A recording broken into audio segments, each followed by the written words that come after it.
আসসালামু আলাইকুম। আশা করি সবাই ভালো আছেন। আমি এখন কুষ্টিয়া জেলার কুমারখালী উপজেলার ছেউরিয়া গ্রামে লালন শাহের মাজারের সামনে আছি।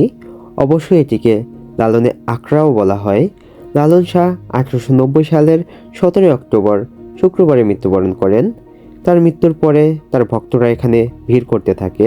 পরবর্তীতে 1963 সালে এই মাজারটি নির্মাণ করা হয়। আচ্ছা, আপনি কি জানেন লালন শাহ কত বছর বেঁচে ছিল?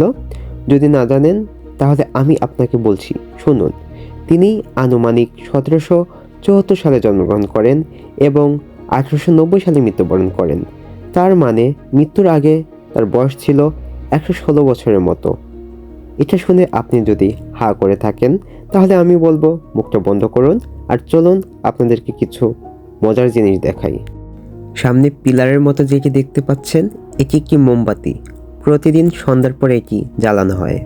এখানে যতগুলো সমাধি দেখতে পাচ্ছেন তারা প্রত্যেকে লালন শাহের মুরিদ ছিল।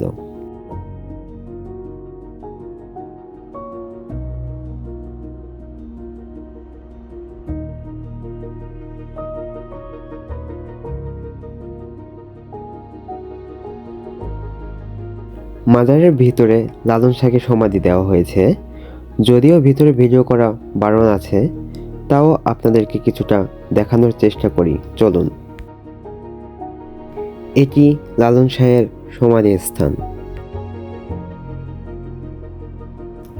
আচ্ছা, লালন শাহের মাজারে আসছি, এখন তার গান না শুনলে ব্যাপারটা কেমন দেখা যায় না? তো চলুন কিছুটা গান শুনি।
তো এইটুকুই ছিল আজকের মতো। ভিডিওটি ভালো লাগলে লাইক, শেয়ার, কমেন্ট করে পাশে থাকবেন। আল্লাহ হাফেজ।